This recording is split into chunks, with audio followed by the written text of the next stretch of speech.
বন্ধুরা, রান্নার সাতকাহন চ্যানেল থেকে আমি আবার চলে এসেছি আজকে একটি মশলাদার চিকেন রেসিপি করতে। কিছু না, খুবই সাধারণ।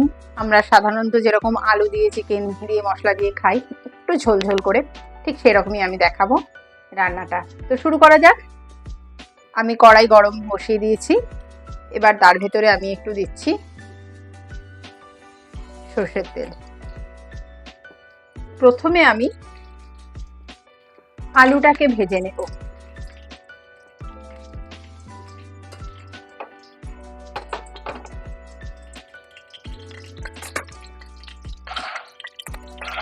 বন্ধুরা, আপনারা হয়তো অনেকেই আলু দেন না চিকেন কষা কষা করলে। আমিও আলু দিই না, তবে আবার যদি একটু ঝোল রাখবো ভাবি, সেক্ষেত্রে একটু আলু দিয়ে ঝোল দিয়ে ভাতের সাথে, গরম ভাতে মাংস মেখে খেতে দারুণ লাগে। তো আমি আলুটাকে কড়াইয়ে দিয়েছি। এবারে আমি যেটা দেব সেটা হচ্ছে হলুদ দেব। সানরাইজের হলুদ দিলাম। আমি সানরাইজের একটু কাশ্মীরি মির্চি দিয়ে দিচ্ছি। আমি আলুটা যখন ভাজি তখন আমি সেই মুহূর্তে নুনটা দিই না। নুন দিলে কি হয়, নুন দিলে যে জলটা বেরোয়, তাতে আমার যেন মনে হয় যে আলু যে বড় বড় কেটেছিলাম, আলুটা যেন আমার মনে হয় একটু ছোট ছোট হয়ে গেল। বন্ধুরা, তোমাদেরও কি সেরকম মনে হয়? আমাকে কিন্তু অবশ্যই কমেন্ট করো। রান্নার সাতকাহন চ্যানেলে যদি তোমাদের আমার রান্না, খুব সাধারণ ঘরোয়া রান্নাগুলো পছন্দ হয়ে থাকে, তাহলে অবশ্যই লাইক কমেন্ট করো, বা অন্য কোনো রান্না দেখতে চাইলেও কমেন্ট করো। সাবস্ক্রাইব করে দিও আমার চ্যানেলটিকে আমার পাশে থাকার জন্য, এবং পাশে থাকা বেল আইকনটিকে একটু প্রেস করো, যাতে আমি যে রান্নাটাই করি না কেন প্রথম যেন তোমাদের কাছে গিয়ে পৌঁছে যায়। ঠিক আছে? দেখো বন্ধুরা, কি সুন্দর আলুটা কিন্তু রং ধরেছে। আমি আরেকটু টাইম রাখবো। আলুটা যখন প্রথম দিচ্ছি তেলের সাথে, এখানেই যদি বেশ একটু ভাজা ভাজা করে ফেলি না, তাহলে পরে কিন্তু আলু সেদ্ধ হতে খুব একটা অসুবিধা হয় না, তাড়াতাড়ি হয়ে যায়। আরেকটু আলুটাকে আমি তেলের মধ্যে রেখে দেবো। আমার আলুটা কিন্তু খুব সুন্দর রং ধরেছে, এবং ভাজাটাও কিন্তু বেশ ভালোই হয়েছে। আলুটা আমি একটা পাত্রে তুলে নিলাম।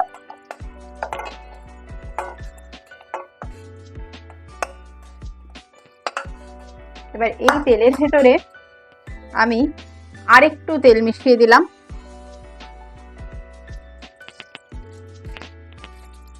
এবার তেলটাকে একটু গরম হতে দিচ্ছি। বন্ধুরা, আমার তেল গরম হয়ে গেছে। এবার আমি ওই তেলের মধ্যে তেজপাতা, দারচিনি, লবঙ্গ, এলাচ এগুলো দিয়ে দিলাম। আর তার সাথে দিয়ে দেব একটু জিরে ফোড়নের জন্য।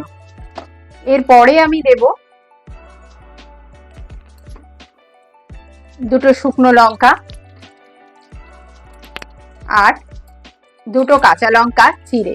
বন্ধুরা, আমি প্রত্যেক আমার ভিডিওতে যা বলি, আজও সেই একই কথা বলবো, যে আমি দুটো কাঁচা লঙ্কা দিয়েছি, কিন্তু আপনারা যদি ঝাল বেশি খান, সেক্ষেত্রে আপনারা কিন্তু আরো একটু বেশি কাঁচা লঙ্কা দিতে পারেন। আমি এখানে দুটো কাঁচা লঙ্কা দিলাম, আর বাটাতে দুটো কাঁচা লঙ্কা রয়েছে আমার দেওয়া।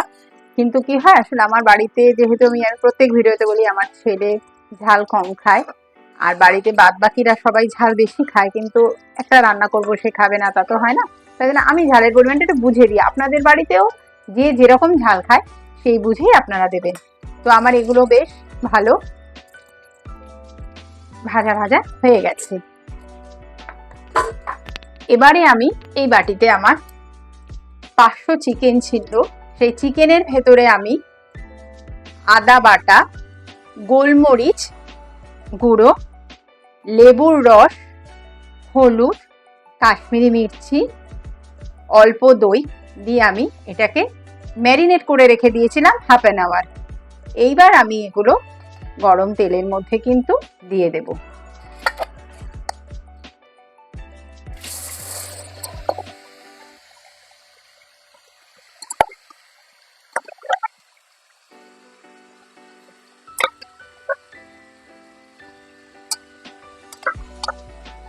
এর ভেতরে যে ম্যারিনেটের যে জলজ অংশটা রইলো সেটা আমি পরে রান্নায় ইউজ করে নেব। এখন আমি ওই তেলের সাথে মাংসটাকে একটু ভাজা ভাজা করব। আমি পুরো রান্নাটাই এখন আপাতত আঁচটা কমিয়ে করছি। বন্ধুরা,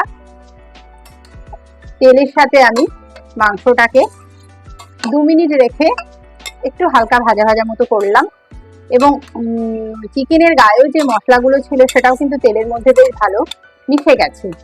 এবারে আমি যেটা করব, একটা মিডিয়াম সাইজের টমেটো আমি কেটেছি, 4 টুকরো করে নিয়েছি, সেই টমেটোটাকে ওর ভেতরে দিয়ে দিলাম। দিয়ে আবার একটু নাড়াচাড়া করছি। বেশি বড় টমেটো আমি এক্ষেত্রে দিইনি, তার কারণ যেহেতু আমি একটা মিডিয়াম সাইজের লেবুর রস দিয়েছি চিকেনের মধ্যে, তো বেশি টক হয়ে যাবে। তো যার জন্য আমি টমেটোটা খুব বড় মাপের নিইনি, এরকম মাপের একটা টমেটো নিয়েছি। এবারে আমি এর ভেতরে আমি দিয়ে দেব আদা, পেঁয়াজ, রসুন, কাঁচা লঙ্কার একটা পেস্ট।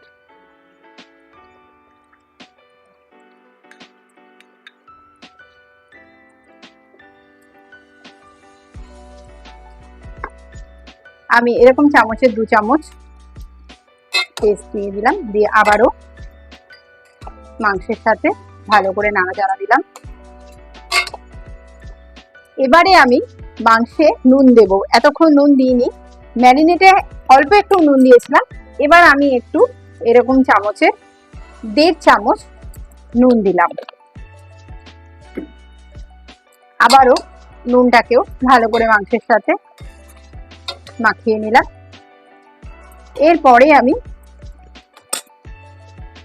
আমি নিজে একটা মশলা করে রাখি, যেটা আমি প্রায় রান্নার মধ্যেই দিই। এই মশলাটার মধ্যে আমার গোটা জিরে, গোটা ধনে, এলাচ, লবঙ্গ, দারচিনি, তেজপাতা, শুকনো লঙ্কা, গোলমরিচ, জায়ফল, জয়িত্রী দিয়ে আমার এটা শুকনো খোলায় ভেজে সেটাকে আমি মিক্সিতে গুঁড়ো করেছি আর কি, সেই গুঁড়োটা আমি এর ভেতরে দিয়ে দিচ্ছি। আমি আলাদা করে ধনে, আলাদা করে জিরে এরকম কিছু দিই না, একবারই এরকম করে এই ছোট 2 চামচ আমি এই মশলাটা দিয়ে দিলাম।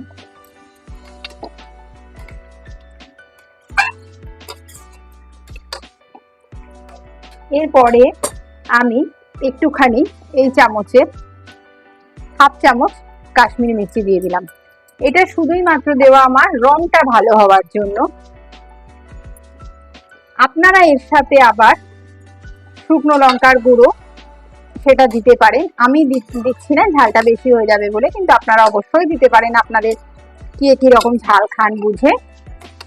তো বন্ধুরা, সব মশলাগুলো দিয়ে আমি এভাবেই নাড়াচাড়া করছি। এরপরে আমি দেব, আমি যখনই চিকেন করি তখনই একটুখানি সানরাইজের মিট মশলাটা দিই। আপনারা একবার দিয়ে দেখবেন। আপনারা হয়তো বলবেন চিকেনের সাথে মিট মশলা কেন? হ্যাঁ, চিকেন মশলা দিতে পারেন, কিন্তু মিট মশলাটা দিলে দেখবেন একটা অন্যরকম স্বাদ হয়। আমি সবসময় এই সানরাইজের মিট মশলাটাকে চিকেনের সাথে দিই। আমি এরকম চামচে 2 চামচ দিলাম, কারণ আমার মাংসের কোয়ান্টিটি তো 500 গ্রাম, বেশি নয়, আলুও 2 পিস করে 8 পিস। এবার আপনারা কতটা মাংস নিচ্ছেন সেই বুঝে পরিমাণটা দেবেন। এবার দেখুন, কষতে কষতে দেখেছেন কি সুন্দর তেল ছেড়ে দিয়েছে।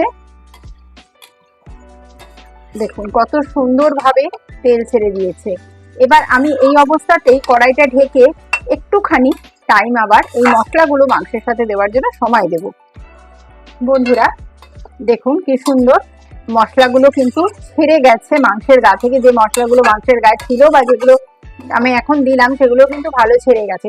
এবারে বন্ধুরা, আমি একটা কাজ করি, তোমরা করো কিনা আমাকে অবশ্যই কমেন্টে জানিও। মিক্সিতে যখন আমরা পেস্ট করি না, তখন দেখবে পুরোটা নেওয়ার পরেও কিন্তু বেশ খানিকটা কিন্তু থেকে যায়। তো সেটা কি আমরা ফেলে দেবো বলো? আমি কিন্তু ফেলি না। আমি কি করি, জল দিয়ে সেটাকে পুরো মশলাটাকে তুলে নিই। আমি সেই জলটা কিন্তু এখন এর ভেতরে দিয়ে দিলাম। আলাদা জল না দিয়ে ওই জলটাকেই দিয়ে দিলাম। আর ম্যারিনেট করায় যে মশলাগুলো ছিল আমার, সেইটাকেও সুন্দর করে, সেই জিনিসটাকেও আবার সুন্দর করে এর ভেতরে দিয়ে, মানে কোনো জিনিসেরই অপচয় করব না। বন্ধুরা দেখো কি সুন্দর ভাবে কিন্তু আমার আবার চিকেনটাও কিন্তু আমার বেশ কষতে কষতে সেদ্ধ হয়ে যাচ্ছে।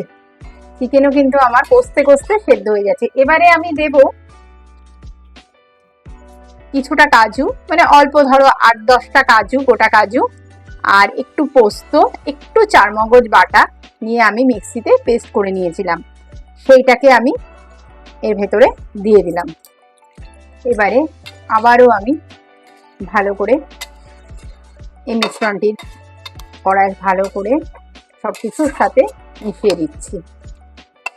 দেখো আমার কিন্তু খুব বেশি জল দিতে হয়নি। আচ্ছা, এবারে একটুখানি ঢেকে আবার এটাকে কিন্তু আমি একটু ফুটতে দেব। বন্ধুরা দেখো একদম টকবক টকবক করে ফুটছে, কিরকম দেখেছো? দেখো এবারে আমি এর ভেতরে কিন্তু আলুটা দিয়ে দেবো, কারণ আলুটাও কিন্তু মশলার সাথে ভালো করে না কষলে আলুর ভিতরে কিন্তু মশলার টেস্টটা যাবে না। তাই জন্য আমি একদম আলুটাও কিন্তু সুন্দর করে দিয়ে দিলাম। দিয়ে আমি আলুর সাথে পুরো চিকেন উইথ মশলাটাকে ভালো করে গায়ে গায়ে গায়ে একদম মাখিয়ে নিলাম সুন্দর করে। তো বন্ধুরা তোমরা কি কোথা থেকে আমার ভিডিও দেখছো আমাকে একটু প্লিজ জানিও কমেন্ট করে, বা আমার রান্না তোমাদের ভালো লাগছে কিনা। কারণ আমি কিন্তু ঘরে থাকা সাধারণ উপকরণ দিয়ে কিন্তু রান্না কিন্তু দেওয়ার তোমাদেরকে চেষ্টা করছি।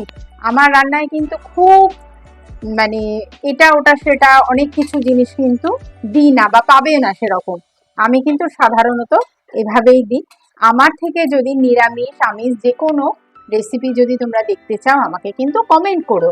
আর বন্ধুরা আমাকে অবশ্যই লাইক দিও, সাবস্ক্রাইব করে এই রান্নার সাতকাহন চ্যানেলটির পাশে কিন্তু তোমরা থেকো, তবেই না আমি নতুন নতুন রান্না তোমাদের কাছে দিতে পারবো, তাই না? দেখো এবারে কিন্তু আলুর সাথে খুব সুন্দর ভাবে মশলাগুলো কিন্তু ফুটছে। বন্ধুরা দেখো আলু দেওয়ার পরেও কি সুন্দর কালার হয়ে গেছে। আমার চিকেন মোটামুটি 50% কিন্তু ওই কষার সাথে সাথেই কিন্তু কুক হয়ে রয়েছে। তো আলুটা সবে দিলাম, এবার একটুখানি আমাকে জল এবার দিতে হবে যাতে আলুটা পুরো ভালো করে সিদ্ধ হয়ে যায়। তো আমি সবসময় একটুখানি গরম জল করে রাখি, কারণ ঠান্ডা জল দিলে না রান্নার টেস্টটা পাল্টে যায়। তো আমি এই গরম জলটা এখন এর ভেতরে দিয়ে দিলাম।